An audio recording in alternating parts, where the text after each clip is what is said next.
Fala galera, Rafael aqui. Hoje vamos dar uma olhada no nosso Bitcoin, fazer aquele panorama semanal do mercado de criptomoedas.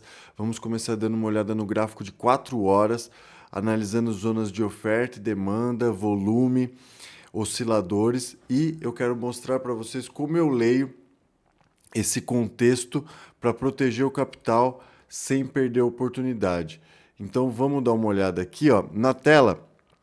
A gente tem em roxo aqui as zonas marcadas como zonas de demanda, tá? Então, order block ou zonas de demanda. A gente tem também volume profile por região, além do estocástico com RSI aqui no painel inferior. A proposta é transformar esse mapa técnico em decisões práticas onde o preço tende a reagir e a gente analisar o que precisa ser feito nesses pontos de validação, tá?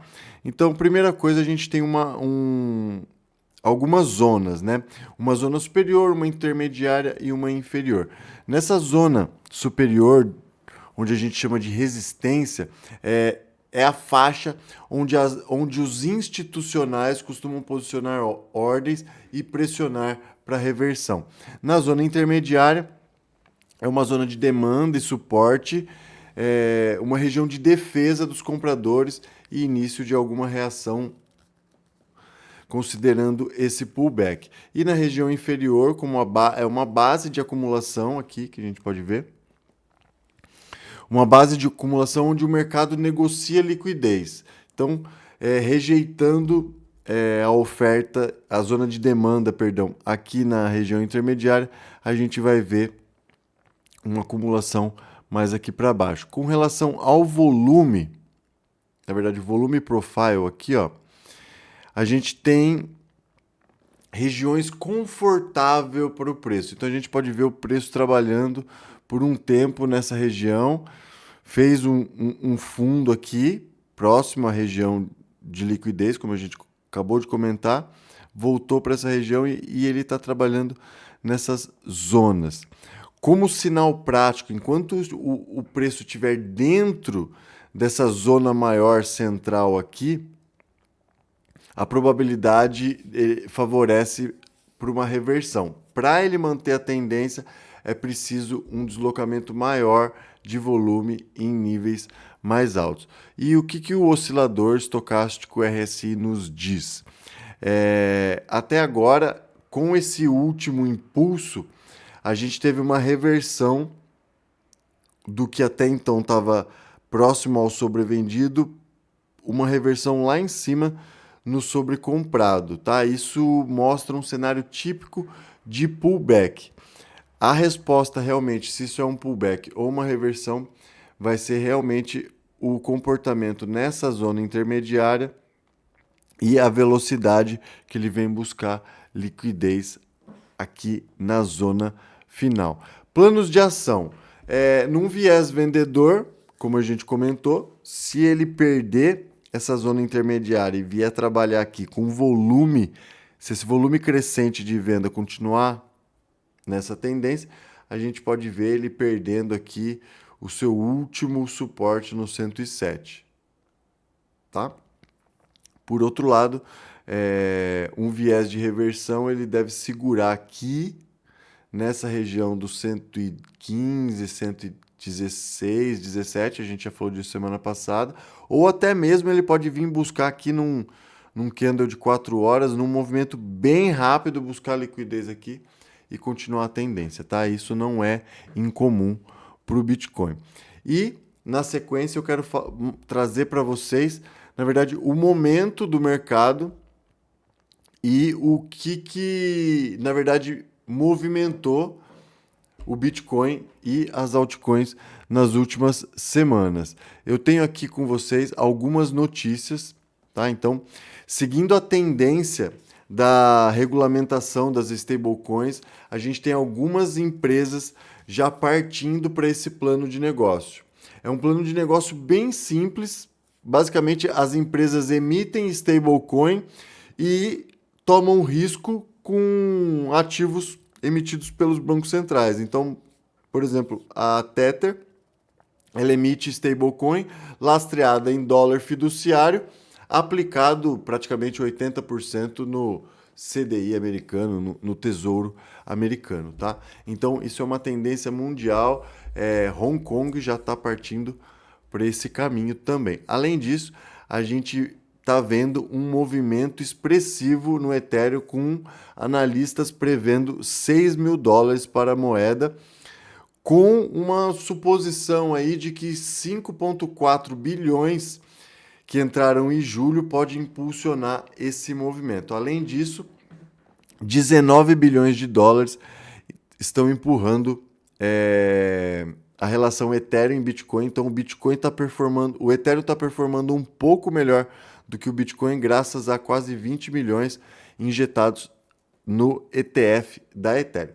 Além disso, a gente vê uma expansão global do crédito relacionado a plataformas descentralizadas, e pela primeira vez um protocolo DeFi recebe uma nota alta, apesar de não ser um A, é um crédito B para um protocolo DeFi. Só não foi A por conta de custódia, segurança, uma questão técnica ali, que provavelmente a equipe já está trabalhando nisso e logo deve procurar melhorar isso. Isso só reflete, como diz aqui, a preocupação da governança dessas empresas para poder trazer mais segurança para investidores e operadores do mercado cripto como um todo, tá? Esse movimento é consequência da regulação, é consequência dessa adoção, é consequência dessa maturação do mercado cripto. Então a gente não vê mais aquelas notícias sensacionalistas de derrubar o mercado ou de proibir. Agora as empresas e os setores institucionais estão se adaptando ou criando regras para que a gente atue com compliance a nosso favor, ou seja, as regras protejam os investidores, basicamente.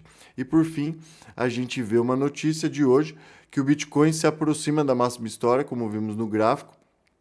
Contudo, muitos traders ainda esperam dados de inflação que virão amanhã, então a semana promete uma movimentação. E aí a pergunta que fica é: até onde pode correr? A gente costuma analisar o preço do Bitcoin, eu gosto de analisar o gráfico semanal. Então, no gráfico semanal aqui, ó, a gente tem uma clara tendência de alta forte. Então, todo aquele período de baixa de 2001 até 2002, 2003 aqui, ó, se torna praticamente imperceptível, né? Mais uma vez mostrando que investir em criptomoeda não basta ser uma questão técnica ou time, é uma questão de mentalidade também. Então, como diz o Daniel, nosso analista-chefe aqui, você aguentaria toda essa queda antes de usufruir, antes de colocar no bolso toda essa alta?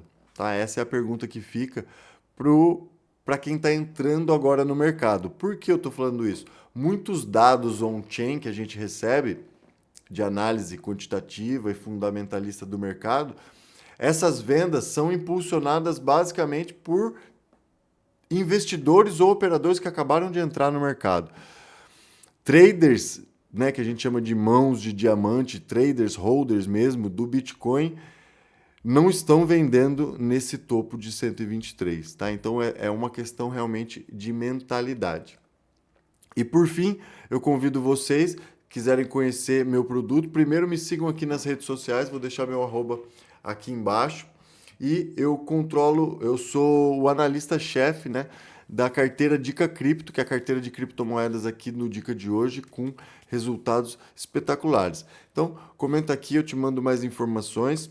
Me chama lá no Instagram, que todo dia tem material novo, material educacional e esclarecedor. E lembrando que sempre eu faço as minhas análises utilizando a Margex, que é essa plataforma de análise de mercado de criptomoedas. Além do Bitcoin, a gente tem N outras moedas. Aqui eu consigo fazer operações de alavancagem. Então eu consigo, por exemplo, eu estou com esse saldo em Bitcoin, eu consigo entrar numa operação de compra ou de venda, alavancando de 5 até 100 vezes a minha posição. E o melhor de tudo isso, eu posso criar um e-mail anônimo e operar aqui sem KYC. Então eu posso fazer movimentações diárias intraday, posições de swing, sem precisar expor meus dados pessoais. E a gente tem total segurança, a Margex é conhecida no mercado, já está solidificada no mercado há vários anos aí como top das corretoras e tem essa funcionalidade do gráfico ser totalmente liberado, o gráfico da TradingView, como vocês podem ver aqui. Então a gente tem acesso a indicadores e ferramentas profissionais para poder analisar o mercado. Além disso, eu uso a Margex. Hoje está em evidência, né? Você se manter anônimo e a privacidade no mercado cripto está em evidência, então a Margex é uma das plataformas que eu utilizo para manter a minha privacidade e até mesmo para o que a gente chama de limpar os rastros, dependendo de onde você adquiriu os seus bitcoins. Então é isso, galera. Espero que vocês tenham gostado. Comente aqui, me siga nas redes sociais e espero vocês no próximo vídeo aqui no Panorama Semanal Dica Cripto. Abraço e até a próxima.